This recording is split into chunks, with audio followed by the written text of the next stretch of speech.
आइए शुरुआत करते हैं अच्छी और सच्ची खबरों की। बात सबसे पहले भारतीय अंतरिक्ष विज्ञान से जुड़ी एक गुड न्यूज़ के साथ। खुशखबरी यह है कि आज देश की सबसे बड़ी private space company Skyroot aerospace ने अपने पहले प्राइवेट ऑर्बिटल रॉकेट विक्रम 1 को दुनिया के सामने पेश किया। प्रधानमंत्री नरेंद्र मोदी ने इस रॉकेट विक्रम 1 के अलावा कंपनी के नए इन्फिनिटी कैंपस का भी उद्घाटन किया। कंपनी के इस कैंपस में लॉन्च व्हीकल के डिजाइन, डेवलपमेंट, इंटीग्रेशन और टेस्टिंग का काम किया जा रहा है। खबर यह भी है कि स्काईरूट एयरोस्पेस अपने इस रॉकेट को 2026 में लॉन्च करने की तैयारी में है।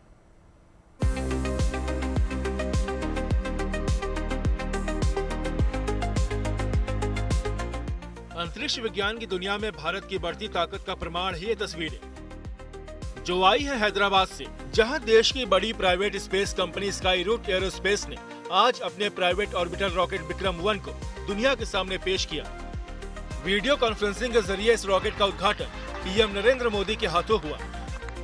साथ ही प्रधानमंत्री ने कंपनी के नए इन्फिनिटी कैंपस का भी इनॉग्रेशन किया।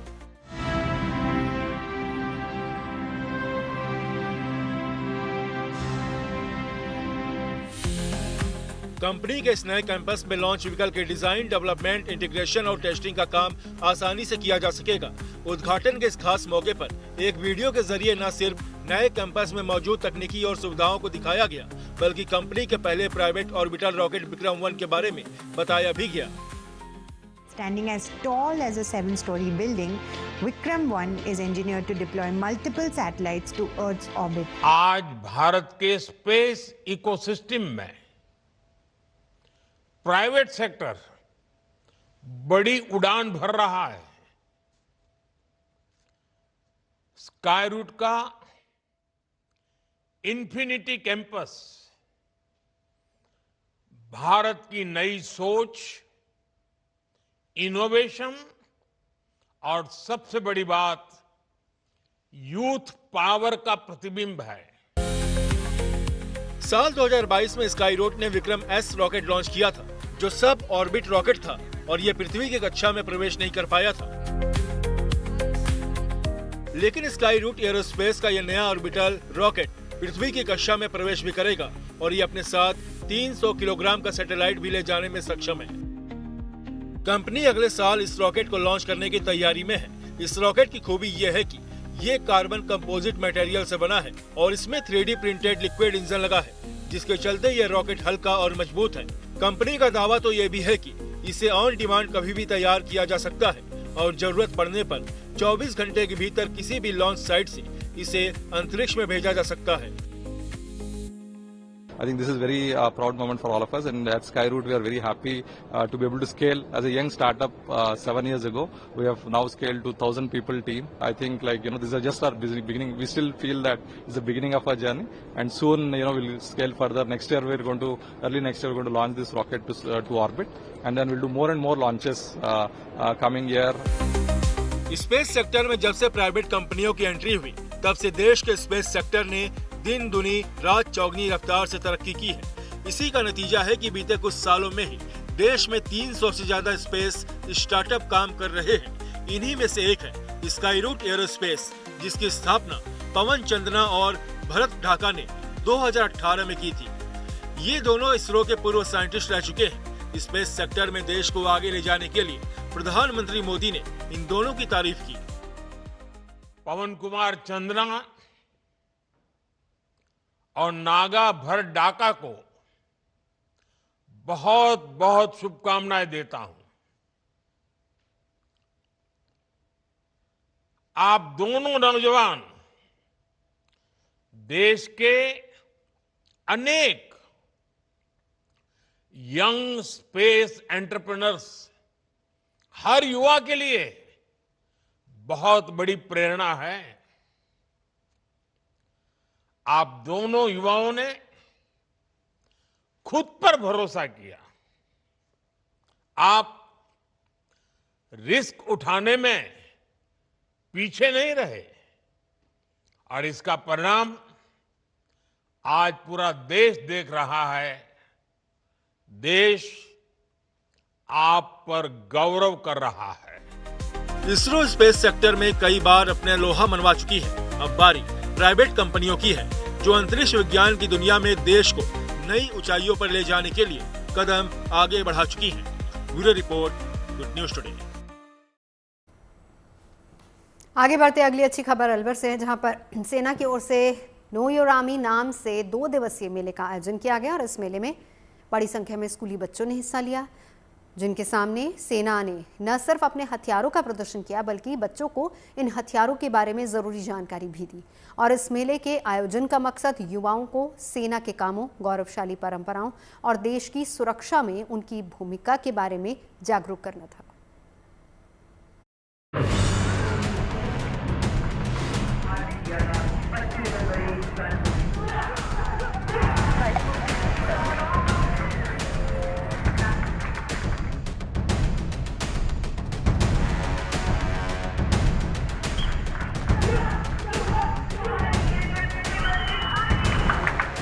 खुले मैदान में सैन्य हथियारों और सैनिकों का एक्शन से भरपूर ये पराक्रम बेजोड़ है। सेना का ये कोई अभ्यास नहीं, बल्कि ये अलवर के इंदिरा गांधी स्टेडियम में आयोजित हुआ आर्मी मेला है, जिसका नाम नो योर आर्मी है।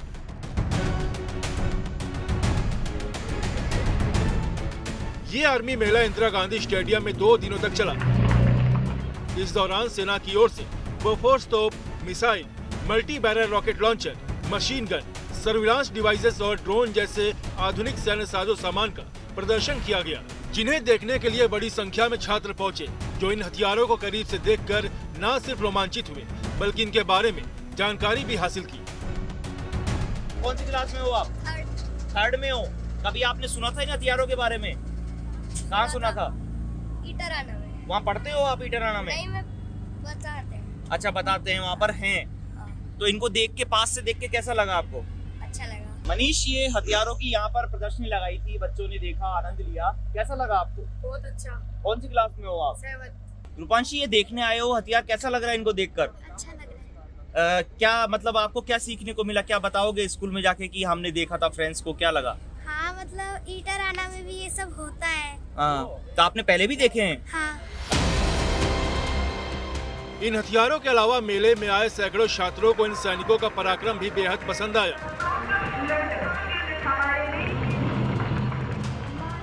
कार्यक्रम के दौरान जब सेना की डेयर डेविल्स टीम ने मोटरसाइकिल पर एक-एक कर अपने हैरतअंगेज करतब दिखाए, तो पूरा स्टेडियम तालियों की गड़गड़ाहट से गूंज उठा।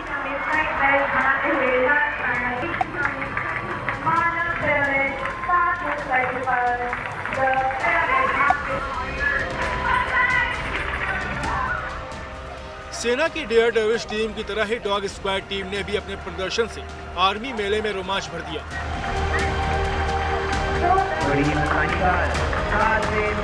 चाहे जवान के साथ कदमताल करना हो या फिर आग के गोले के बीच से निकलना हो, डॉग स्क्वाड टीम ने अपने हर एक्शन से लोगों की खूब तालियां बटोरी।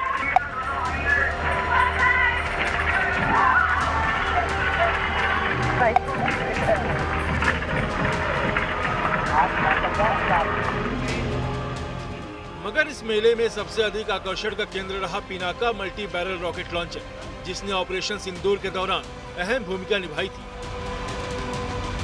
यहाँ आए हथियार देश के कोने कोने से यहाँ पहुँचे हैं और ये हथियार अपने आप में खास है। फिर चाहे बोफोर्स तोप हो, रेडार हो या गन हो, तमाम तरह के हथियार देश के कोने कोने से यहाँ आए हैं और स्कूली बच्चों ने इन हथियारों का आनंद लिया, इनको देखा और यहाँ मौजूद जो सेना के अधिकारी और सिपाही मौजूद थे, उन लोगों ने इनके बारे में बच्चों को जानकारी भी दी। आप मेरे इधर देख सकते हैं, ये बोफोर्स जो तोप है वो खड़ी हुई है, जो लगातार दुश्मनों को हमेशा मुंह तोड़ जवाब देती रही है। ये आप जो बोल रहे हो, ये बोफोर्स है, जिसका पूरा नाम है 155 फील्ड हाउसर सैमसन BO2। जो इसकी मार्क क्षमता है वो है 30 किलोमीटर मीन सी लेवल पर, जहाँ भी हम खड़े हैं। अगर हाई एल्टीट्यूड की बात करें तो हाई एल्टीट्यूड में जब ये मीन सी लेवल से अबव 4000 मीटर ऊपर चला जाता है तो इसका जो रेंज है वो 42 किलोमीटर तक हो जाता है। अभी ये जो गन आप देख रहे हैं, ये इसको काम करने के लिए 8 मेंबर्स की जरूरत पड़ती है, जिसे हम गन डिटैचमेंट के नाम से जानते हैं। उस डिटैचमेंट का एक कमांडर होता है। ये गन क्या है, सिर्फ नंबर 1 के ऑर्डर पर ही फायर करती है और इस गन को हम मैनुअली ऑपरेट कर सकते हैं। 2 दिनों तक चले इस आर्मी मेले में केंद्रीय मंत्री भूपेंद्र यादव भी शामिल हुए। उन्होंने मेले में लाए गए इन मेड इन इंडिया हथियारों को करीब से देखा और जवानों की हौसला अफजाई की। इस आर्मी मेले का आयोजन का उद्देश्य युवा पीढ़ी में सैन्य जागरूकता बढ़ाना, ताकि वो सेना को करीब से समझ सके।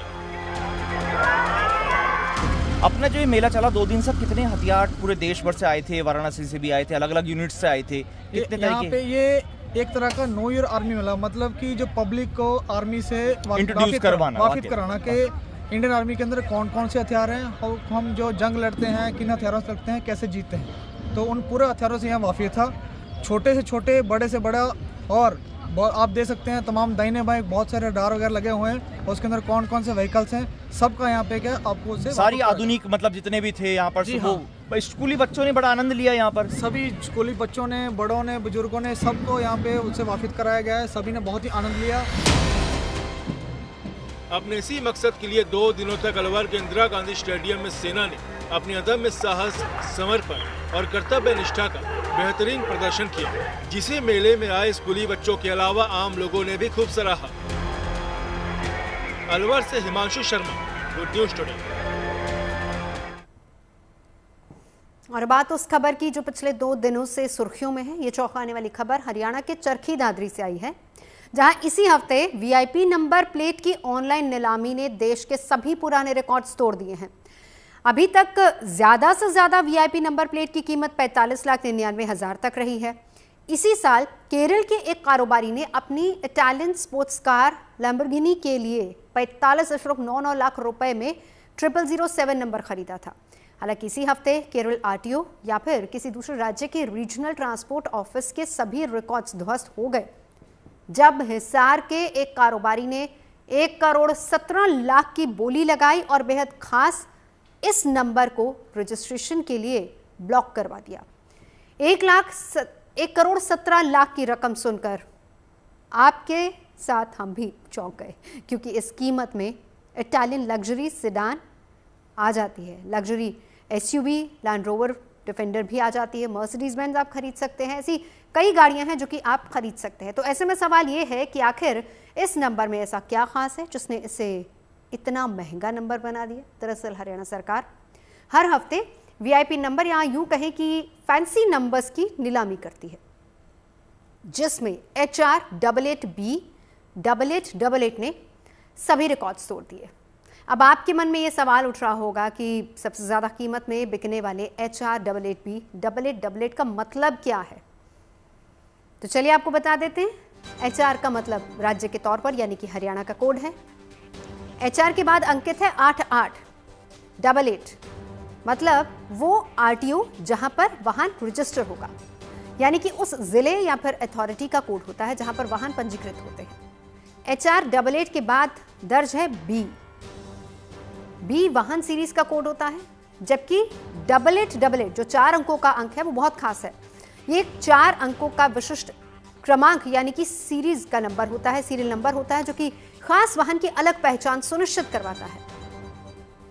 और इस वीआईपी या फिर कहें कि फैंसी नंबर को सिर्फ इसलिए खास ये नहीं है क्योंकि राज्य के कोड, आरटीओ का कोड और वाहन के सीरीज कोड के बाद वाहन को विशेष पहचान देने वाले अंकों के तौर पर 4 बार 8 आता है। खास बात यह है कि बड़े अक्षर B का आकार भी 8 जैसा ही दिखता है, यानी कि रजिस्ट्रेशन नंबर प्लेट को देखने पर पूरा क्रम लगातार 888 आपको नजर आएगा। और यही वजह है कि नंबर बहुत खास बन गया और बोली लगाने वाले लोग इसे किसी भी कीमत पर हासिल करना चाहते थे, जिसकी बोली लगाने के लिए कुल 45 लोगों ने आवेदन दिया। बोली 50,000 रुपये से एक बेस प्राइस से शुरू हुई। दिन भर धीरे धीरे प्राइस बढ़ता गया और 1,17,00,000 पर जाकर ये बोली रुकी। इससे पहले भी हरियाणा में महंगे वीआईपी नंबर्स बिक चुके हैं और इस बार इस नंबर ने उन तमाम रिकॉर्ड्स को भी तोड़ दिया है। हालांकि बोली लगाने वाला व्यक्ति इतनी बड़ी राशि जमा न कराए तो ये बोली रद्द हो जाएगी और इस स्पेशल नंबर को दोबारा नीलाम कराने की प्रक्रिया फिर से शुरू होगी। वीआईपी नंबर की खरीदारी का क्रेज सबसे ज्यादा केंद्र शासित प्रदेश चंडीगढ़ और पंजाब में है, लेकिन हरियाणा भी अब धीरे धीरे वीआईपी सीरीज के नंबर्स को लेकर आगे बढ़ता जा रहा है, वहां भी लोगों में इसको लेकर क्रेज ज्यादा होता जा रहा है। इससे पहले किसी भी राज्य में कार के नंबर प्लेट के लिए इतनी ऊंची बोली कभी नहीं लगाई गई। सोनीपत के HR 88B 8888 ने कीमत के मामले में पूरे देश में एक नया रिकॉर्ड कायम किया है। किसी ने HR 88 जो VIP नंबर है उसकी बिडिंग लगाई है, तो ये हमारे सब डिवीजन लेवल पे नहीं हुई है, ऑनलाइन हेडक्वार्टर लेवल पे ही हुई है। अभी तक हमारे पास कोई डिटेल नहीं है ये ओनर क्यों है, क्योंकि ये बिड फाइनल होगी तो उसको अलॉटमेंट लेटर हेडक्वार्टर से ही अलॉट होगा, उसके बाद वो रजिस्ट्रेशन के लिए अगर आते हैं तो हमें पता लगेगा। वैसे आजकल गाड़ियों की तरह उनका रजिस्ट्रेशन नंबर प्लेट भी एक स्टेटस सिंबल बनता जा रहा है। गाड़ी चाहे महंगी हो या ना हो, लेकिन उसका मालिक यूनिक रजिस्ट्रेशन नंबर प्लेट खरीदने के लिए हजारों लाखों रुपए खर्च कर देता है। हालांकि हरियाणा की इस VIP नंबर प्लेट की नीलामी ने पूरे देश का ध्यान अपनी तरफ ज़रूर खींचा है। कीमत सुनकर भी अच्छे खासे लोग हैरान हो गए। VIP नंबर का क्रेज़ बढ़ने की वजह न्यूमरोलॉजी यानी कि अंक ज्योतिष में भरोसा होना भी होता है। कई लोगों का मानना है कि कुछ नंबर्स में किस्मत बदलने की ताकत होती है। तरक्की के अलावा पॉजिटिव एनर्जी का भी मार्ग खुलता है और इसी भरोसे की वजह से कई लोग ऐसे नंबर्स के लिए बड़ी से बड़ी रकम खर्च करने से पीछे नहीं हटते। VIP यहाँ पर फैंसी नंबर प्लेट सीधे RTO की तरफ से ही जारी की जाती है, लेकिन इसकी पूरी प्रक्रिया केंद्र सरकार की वेबसाइट fancy.parivahan.gov.in के जरिए होती है। VIP यहाँ पर फैंसी नंबर्स लेने के लिए सबसे पहले आपको वेबसाइट पर जाकर रजिस्ट्रेशन कराना होता है, जिसमें आपको अपना नाम, मोबाइल नंबर, ईमेल ID और राज्य जैसी सामान्य जानकारी वहां पर फिल करनी होती है। फैंसी नंबर के लिए रजिस्ट्रेशन पूरा होते ही आपको यूज़र ID और पासवर्ड मिल जाएगा, जिससे आप ऑनलाइन नीलामी में हिस्सा ले सकते हैं। हर राज्य अपने फैंसी नंबर्स की सीरीज़ के लिए तय तारीखों पर ऑनलाइन नीलामी करवाता है। हरियाणा जैसे कुछ राज्यों में ये प्रक्रिया हर हफ्ते आयोजित की जाती है। वैसे आमतौर पर नीलामी पूरी तरह से ऑनलाइन और पारदर्शी ही होती है और किसी स्तर की सिफारिश या फिर दबाव या फिर कहें कि साठगांठ यहाँ पर कोई काम नहीं आती। यानी कि नियम साफ है कि जिसकी बोली सबसे ज़्यादा होगी, नंबर उसी को मिलेगा। VIP नंबर को इस समय हम लोग फैंसी नंबर के नाम से जानते हैं। फैंसी नंबर बेसिकली कुछ नंबरों की सीरीज होती है, जिसे विभाग द्वारा फैंसी नंबर अधिकृत कर दिया गया है। VIP नंबर या फैंसी नंबर को प्राप्त करने के लिए हमारी वेबसाइट है parivahan.gov.in पर जाकर ऑनलाइन माध्यम से नंबर को बुक कर सकते हैं। VIP नंबर को लेकर या फैंसी नंबर को लेकर लोगों में अपना लकी नंबर का प्रचलन है या वास्तु या नंबरोलॉजी को लेकर लोग ज़्यादा आजकल उत्साहित दिख रहे हैं। यही सब कारण हैं जो VIP नंबर या फैंसी नंबर को बहुत तेज़ी से बढ़ावा मिल रहा है।